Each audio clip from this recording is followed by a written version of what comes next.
Esta jornada se realizó el Consejo Nacional de Renovación Nacional. En esta instancia se discutieron ahí varios temas de contingencia, pero además se trataron los principales lineamientos de la colectividad. Hay temas nacionales también de educación, seguridad, hay muchas cosas que queremos conversar.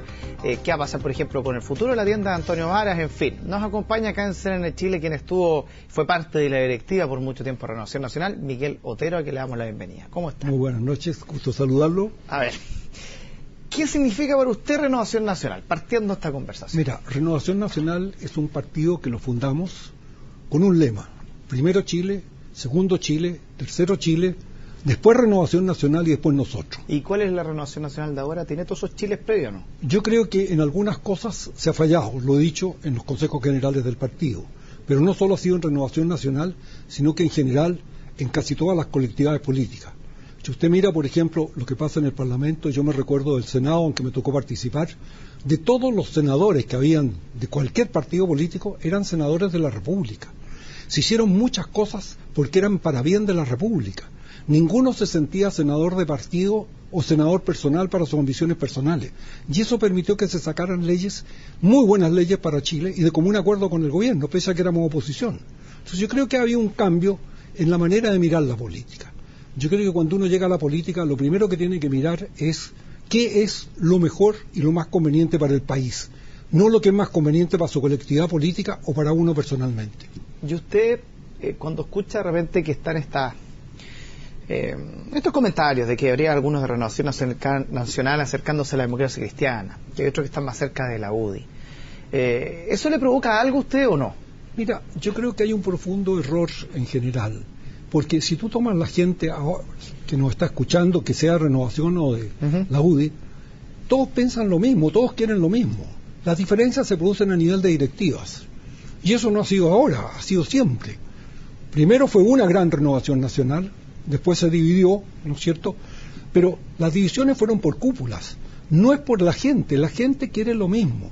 Y yo creo que el problema que tiene la política hoy día, especialmente en nuestro sector, es que nuestro sector no sabe qué es lo que queremos, qué es lo que le ofrecemos al país. Si a uno le pregunta, yo le preguntaba a muchísima gente, ¿tú sabes qué quiere Renovación Nacional en educación? No. ¿Qué quiere en salud? Tengo idea. ¿Qué pasa con la seguridad? Nada. Le pregunto a la gente que es de la UDI lo mismo, tampoco. Nosotros, nuestro problema es que no hemos sabido expresar a nivel de población. ¿No han sabido o no han querido? Yo creo que hay un problema en esto. Generalmente las directivas políticas son toda gente muy ilustrada, muy versada, etcétera, y les gusta hablar académicamente. Y les gusta fundamentar muchas cosas que la gente no tiene ni interés en escucharla ni nada. Si la gente quiere saber, mire señor, ¿qué va a hacer conmigo en educación? Quieren saberlo claramente. Pero si yo empiezo a hablar de todos los postulados de la educación y de todas las variedades de la educación, ¿qué entiende la gente? La gente no lo entiende. ¿Y RN está con muchas cúpulas ahora? Mira, no sé, yo la verdad no me gusta criticar a nadie, porque creo que con eso no se llega a ninguna parte. Pero, por ejemplo, toquemos el problema de educación, si le parece. En Chile no hay educación, hay instrucción. Y dividamos educación de instrucción. Yo no lo oído a nadie que lo diga. ¿Por qué? Porque la educación es la formación de un ser humano íntegramente, con bases morales, con bases éticas, con el deseo de surgir, con el deseo de llegar él adelante. ¿Y esa educación de dónde nace? Esa educación nace de la familia y nace del colegio. Cuando nosotros hablamos de educación y decimos, mire, usted va a tener una educación gratuita, falso, porque la educación la tiene que traer usted en parte de la casa y se la tiene que complementar y dar su colegio. Ahora, cuando hablamos de educación y queremos tener educación, preguntémonos qué educadores tenemos, o tenemos meramente instructores. Y si estos instructores son buenos o regulares o malos, lo estamos viendo. Entonces, ¿qué es lo que nos ocurre a nosotros? Primero, démonos cuenta que para mejorar o tener educación, tenemos que tener educadores y tenemos que tener excelentes profesores. ¿Y qué ha pasado con el profesorado? El profesorado, mal pagado, un profesor tiene que correr de un punto a otro para tener distintas horas de clases. ¿Cuándo, en qué momento tiene tiempo para perfeccionarse? ¿Qué aliciente tiene una persona hoy día para ser profesor cuando son muy mal pagados? ¿Y toda esta problemática no la ha leído ningún partido político a su gusto? No lo he visto, nadie lo ha dicho, nadie ha diferenciado educación de instrucción. Dicen vamos a mejorar al profesorado. Sí, seamos claros de una vez por todas. Si al profesor, para que sea profesor, hay que exigirle un rendimiento académico. hay que exigirle una buena PSU. Pero ¿quién va a hacer esto si no tiene los sueldos que le corresponden? Si aquí tenemos que darle la verdadera importancia que tiene el profesor y la exigencia que tiene que tener el profesor. Entonces, vamos a mejorar la calidad de educación. ¿Cómo? ¿Con qué? Esa es una pregunta, contéstenla. ¿Con qué? ¿Es la manera que estamos actuando hoy día? Yo creo que no. Ahora agreguemos otra cosa. Cuando hablamos de igualdad, ¿han pensado alguna vez en la educación en los pueblos, en las ciudades pequeñas, etcétera? Todos hablan de Santiago, Valparaíso, Concepción, Temuco. Mi pregunta es, y yo lo he visto en pueblos, si usted no tiene un profesor que le enseñe inglés, hoy día es muy importante saber inglés, especialmente en los pueblos del sur donde hay mucho turismo. ¿Qué profesor se va a enseñar inglés a un pueblo cuando le pagan lo mismo que en la ciudad? Se queda en la ciudad. Nosotros tenemos que buscar una manera de incentivar al profesorado, tal como se ha hecho con los médicos. Señor, le damos una beca, usted es excelente, pero me va a ir 2 años a ser profesor en pueblos. Después lo traeremos a Santiago y lo veremos cambiando, renovando, etcétera. Pero tenemos que preocuparnos también de levantar la instrucción y la educación a nivel de todo el territorio nacional. ¿Y a usted le preocupa entonces esta reforma que se está impulsando? Mire, yo esta reforma, me da la impresión de que los que están hablando de la reforma saben muy poco de educación y muy poco de lo que pasa en los colegios. ¿El ministro sabe de educación? No sé, creo que el ministro es un economista, un gran economista. He visto que de repente piensa en una cosa, después piensa en otra. Ahora, yo por ejemplo le puedo decir, a mí me tocó dirigir la educación en Las Condes en una época. ¿Y qué fue lo que hicimos nosotros? Mejorar los colegios, hablar con los alumnos. Habían alumnos que de repente se rompían el colegio, gastábamos 140, 150 millones, pero nadie había hablado con los alumnos. Se habló con los alumnos y al año siguiente las pérdidas bajaron a 15 millones. Sí, también a ese joven hay que educarlo, hay que explicarle qué es lo que estamos haciendo por él y la responsabilidad que él tiene en su propia educación. Y en ese sentido entonces, desde su sector, que obviamente no tiene una mayoría en el Parlamento, pero está tratando de poner temas sobre la mesa de discusión, ¿usted cree que lo está haciendo bien en ese sentido? Yo creo que probablemente, teóricamente lo están haciendo muy bien, pero la gente no lo escucha, no lo entiende, porque nosotros lo estamos diciendo con voz muy clara. ¿Qué es lo que vamos a hacer si nosotros fuéramos gobierno? ¿Qué le vamos a ofrecer a la gente? Pero por ejemplo, cuando usted escucha un Manuel José Sandón, por ejemplo, que él es bastante crítico de la alianza, de la forma en cómo se ha actuado, ¿usted comparte que esos planteamientos de ese tipo o no? Mire, yo no comparto los planteamientos del senador Sandón. Yo creo que lo peor que puede hacer uno es hacer crítica en público de su partido o de su corriente política. Lo que uno tiene que hacer en política es hacer esas críticas dentro de su colectividad para que su colectividad cambie y mejore. Pero salir al público para criticar lo que uno está defendiendo no es la mejor manera de lograr que la gente lo entienda. Yo creo que a la gente tenemos que hablarlo de manera que escuchen, hablarle como una persona que está en cuarto básico, no estarle hablando de cifras, de números, de lo que dijo tal fulano o lo que dijo tal otra persona. A esa gente lo que tenemos que decirle es, mire, usted quiere salud, vamos a hacer esto en salud, 1, 2, 3, 4. Usted quiere educación, vamos a hacer esto en educación. Usted quiere resguardo, seguridad, ¿qué vamos a hacer en seguridad? Esto, corto, preciso y conciso. Pero esa es su visión, una visión de una persona que tiene hartos años de trayectoria en política y donde me imagino que usted ahora, un poco más retirado, porque hoy día no fue al Consejo de Renovación Nacional, no, yo tal como le dije, debe estar con una visión distinta un poco mirando todo esto. Es que ¿sabe lo que pasa? Yo pienso que hay un momento en que hay que dejarle el camino a los más jóvenes. Yo ya cumplí una época, una etapa, y por eso les corresponde a los más jóvenes asumirla. Cuando yo era joven asumí mi etapa, ahora les corresponde a otros. Y tenemos que dejarle los huecos. Si uno no puede perpetuarse permanentemente, tiene que ir dejándole los huecos a los que vienen detrás de uno. Y si no, es un gravísimo error político seguir manteniéndose en los cargos, permanentemente en los cargos. Bueno, ¿y los que vienen detrás, qué pasa con ellos? Si ellos tienen que asumir las responsabilidades de hoy día. Mire, es muy importante de que nosotros le decimos, por ejemplo, piense usted por qué la gente votó tanto por la señora Bachelet. Vamos a quitarle plata a los ricos para dársela a los pobres. 4 frases que le llegaban a todo el mundo, porque la mayor parte son pobres, no son ricos. ¿Cuál es el resultado de lo que están proponiendo hoy día? Que precisamente hoy día tenemos 60.000 empleos menos. Y esos 60.000 empleos menos son de la gente pobre o de la gente rica. Es muy fácil prometer cosas sin decir qué es lo que realmente se va a hacer. Usted dice, vamos a terminar con el copago. Pero por favor, nosotros en la Cámara Nacional de Comercio, de la cual yo soy consejero, tenemos 20 colegios a cargo. Y hemos visto cómo se ha hecho y cómo se ha desarrollado los colegios, etcétera. El copago es importantísimo, porque los padres se sienten incorporados a la educación, porque se sienten que ellos están aportando para que sus hijos sean mejores.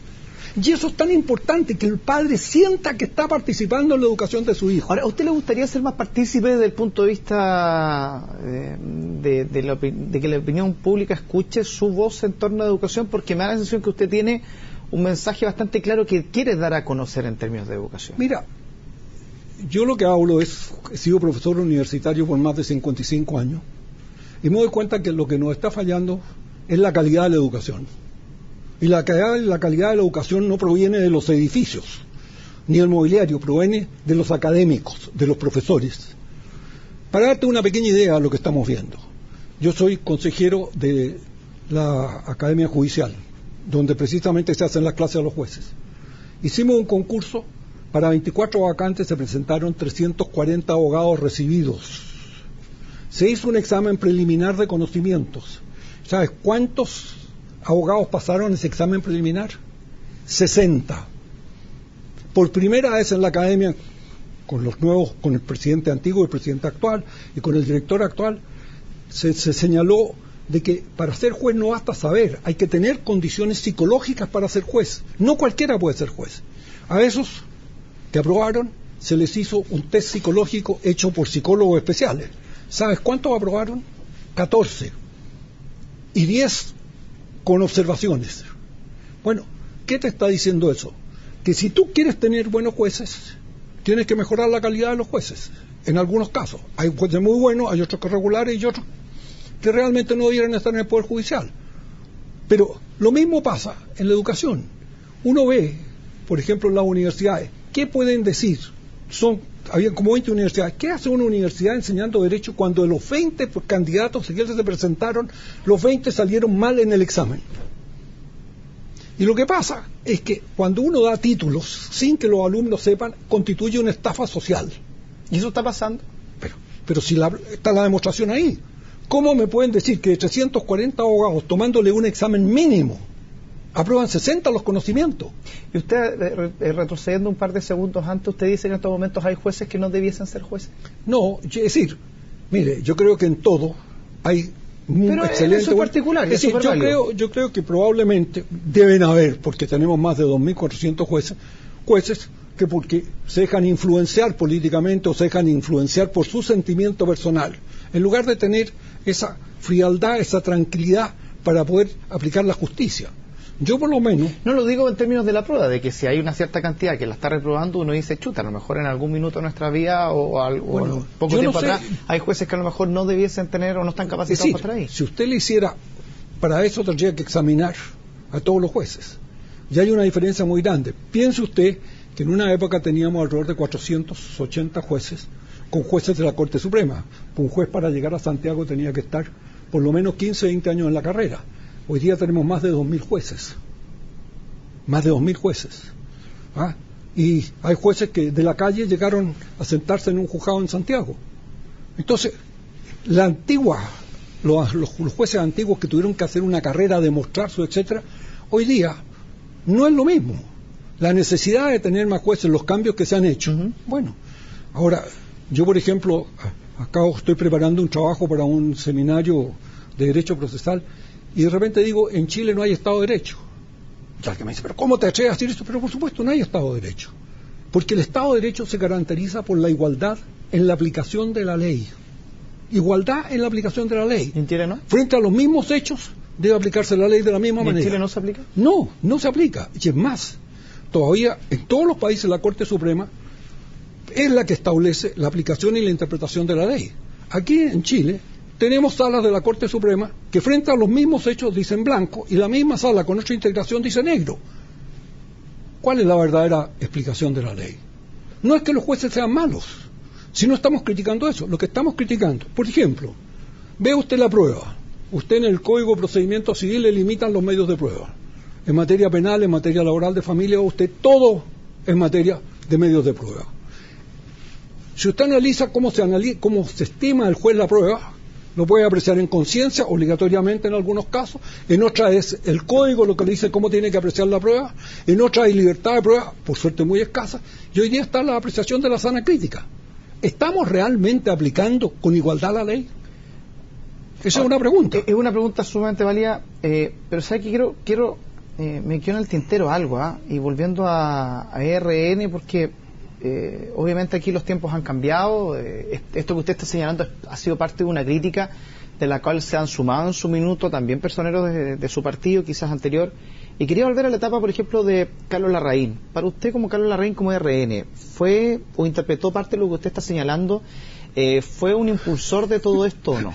Mira, yo nunca he aceptado referirme a las actuaciones de personas. Tengo un gran aprecio por Carlos Larraín, creo que es un hombre bien inspirado, muy llevado a su idea, pero yo no lo voy a juzgar políticamente. No juzgarlo, pero yo ya lo juzgué, yo ya lo juzgué políticamente dentro de la comisión política mía durante más de 1 año y medio. Hay cosas en que tenía razón y cosas en las que yo estaba en desacuerdo. Ahora, si él tiene la razón o yo tengo la razón, pero eso ¿le lo tiene que gustó o no le jugar gustó fuera. su mandato? Mira, yo creo que Carlos Larraín, para poder decir si a uno le gusta o no le gusta, tiene que ver lo que significa ser presidente de partido, dedicarle las 24 horas porque usted días. Estuvo muy cercano a todo eso. No, yo no fui cercano a Carlos. No a Carlos, pero sí a la directiva, Sí, perteneció y por lo tanto vio el cargo. estaba en la comisión política, y en la comisión política obviamente uno tiene que, las críticas que uno puede hacer las hace dentro de esto. Yo lo único que puedo opinar de Carlos Larraín es decir que es una bellísima persona, muy patriota, muy convencido de sus ideas. Si tiene razón o no tiene razón, esa es otra cosa. Uno podrá tener diferencias políticas con él, pero eso no altera lo que es él en su persona. Pero anda medio como el perro y el gato con la UDI, po. Es que, ¿sabes? Te vuelvo a repetir, si el problema del perro y gato con la UDI no es un problema de base, no es un problema de lo que la gente quiere, es un problema de directivas, celos directivos de repente. ¿Por qué yo aquí? ¿Por qué yo allá? Olvidémonos. Si hoy día la gran responsabilidad, y por favor usted que me está escuchando, ¿quiénes eligieron este gobierno? La mayoría de este pueblo. Esa mayoría del pueblo tiene que juzgar si lo que eligieron lo hicieron bien o lo hicieron mal. Tienen que ver si les gusta que haya pérdidas de empleo, si les gusta que el dólar siga subiendo, si les gusta que esté en tela de juicio, si van a poder seguir siendo verdaderos padres eligiendo su educación o no. Ustedes son los que van a tener que juzgar. Y ustedes van a tener que votar próximamente. Porque la responsabilidad del gobierno no es solo de los que gobiernan, la responsabilidad es de los que eligen los gobiernos. ¿Y Monkever? ¿Le gusta el estilo de Monkever en el gobierno de RN? Mire, a mí no me ha tocado estar con Monkever como presidente del partido. Él es diputado donde yo estoy, yo voté por Monkever. A mí me da la impresión de que nos falta un Sergio Nofre Jarpa. Creo que con eso le digo todo. ¿Y existe un Sergio Nofre Jarpa en RN o está callado? Yo creo que de repente salen. No, sale no está. No, están, pero a veces hay que descubrirlo. Por ejemplo, Sergio Nofre Jarpa, ¿cómo apareció? Fundamentalmente apareció Sergio Nofre Jarpa cuando hicimos el Partido Nacional. El Partido Nacional salió del Partido Liberal. Ese Partido Nacional se hizo en mi oficina con Jorge Rázuriz, que era presidente del partido, estaba don Pedro Ibáñez, y ahí estaba representado Jorge Prat, estaba representado precisamente por Sergio Nofre Jarpa. Sergio Nofre Jarpa llegó por eso a estar en la directiva del Partido Nacional. Y yo le digo sinceramente, a mí me tocó estar con Sergio Nofre, fui primer vicepresidente de Renovación Nacional con él como presidente. No he conocido un político con más visión, un político más generoso, más desprendido, menos ambicioso. Y creo que muchas de las cosas que se hicieron, los acuerdos a que se llegó para poder pasar de un gobierno militar a un gobierno democrático, en gran medida se le debe a Sergio Nofre Jarpa. Lo que pasa es que dentro de la discusión incluso del Consejo se hablaba, por ejemplo, de poner un nombre, Pacto por la Libertad, a esta nueva alianza, y que incluso fue Bópoli también participó. Y usted se ríe un poco, entonces esa risa yo no sé a qué se debe, para que logre expresarla. Porque la verdad es que si a mí me dijeran, mira, Pacto por la Libertad, ¿qué significa? ¿Qué significa para la gente? Pacto por la Libertad significa que le vamos a arreglar el problema de salud, que le vamos a arreglar el problema de educación, le vamos a arreglar el problema laboral, le vamos a arreglar el problema de seguridad. Pero esa política de los nombres, de generar como acuerdos y poner los nombres... Pero es que yo vuelvo a lo mismo. Eso a la gente le importa un bledo. Si a la gente lo que le importa y quiere saber de los políticos es cómo le vamos a solucionar sus problemas. Usted que me está escuchando, usted está preguntando, ¿qué me van a hacer en educación? ¿Me van a educar mejor a mis hijos o no? ¿Voy a perder mi trabajo o no voy a perder mi trabajo? ¿Voy a poder progresar por mis propios medios? ¿Ah? ¿Voy a poder surgir o me van a tener todo atado por el Estado? Esas son las preguntas que tiene que hacerse. Yo le hago la siguiente pregunta y antes de ir a otro tema, pero ¿usted se arrepiente de algo en la política? ¿Se arrepiente de algún hecho? Más allá, por ejemplo, lo que ocurrió en enero pasado con esto de... ¿Por qué se arrepintió, no? Al final de lo que dijo ese día de los hijos de las mujeres separadas. Me entendieron mal. Me entendieron tan mal porque yo lo que he dicho es que todos nacemos con lo que da Dios. ¿Ya? Punto. En una misma familia, ¿sí? Los hijos, unos salen mejores, peores, unos salen buen mozos, otros no, unos enfermos, otros no. Y eso lo explicó, de hecho, después. Ya. Pero ¿qué es lo que ocurre? Esas cualidades con que nace la persona, ¿sí? Las tiene que desarrollar. Pero usted se arrepiente quizás de eso, de haber dicho yo eso. No me arrepiento de lo que dije. Lo que me arrepiento profundamente y me atacaron mucho es porque no entendieron lo que yo dije. Yo, por ejemplo, al hijo de madre soltera que sube, hay que levantarle una estatua porque ese hombre tuvo que superar mucho más dificultades. ¿Y de la política se arrepiente de algo? De la política, tal vez, pero no fue así porque la verdad es que no pude haberlo seguido haciendo y no fui a seguir haciendo, es no haber vuelto al Senado de la República. ¿Y por qué? Porque yo soy jurista y hicimos muchas cosas en la ley. Por ejemplo, a mí me tocó trabajar mucho con Benninger, con Correa, y hoy día se puede decir muchas veces. Pero si usted volviera a la política activa, por ejemplo. Es decir, yo si volviera a la política activa, que ya no voy a volver, porque no estoy en edad para volver, y porque ya cumplí todas las etapas que tenía que hacer, yo volvería a insistir en lo que le estoy diciendo. Digámosle a la gente real y sinceramente, ¿qué es lo que le ofrecemos? Por ejemplo, usted si es que viera, y esto no es por armar ni cagüines ni mucho menos, pero sí, insisto, hay mucho de ese discurso que se acerca, por ejemplo, a personas de la democracia cristiana que piensan lo mismo. Usted, con la visión actual de una trayectoria sumamente importante y todo, que a lo mejor ya ha tenido quizás ciertos procesos, ¿usted se acercaría, por ejemplo, a conversar con la democracia cristiana, que ha sido un tema como tan tabú en algún momento? Yo creo que lo único que uno no debe hacer en la vida es no conversar, no cambiar ideas. Y eso lo aprendimos muy claramente en el Senado. Yo me acuerdo de una senadora, que llegó a senadora cuando Frei ascendió a presidente, que un día me dijo, yo creí que nunca iba a poder conversar con usted, que era un momio, etcétera. Y me dijo, me doy cuenta que me entiendo regio con usted. Yo la quedé mirando y le dije, mire, estamos en el mismo pensamiento los dos. Yo también pensé que no iba a entenderme con usted.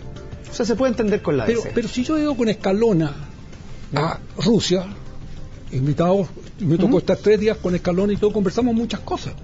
Escalona en muchas cosas.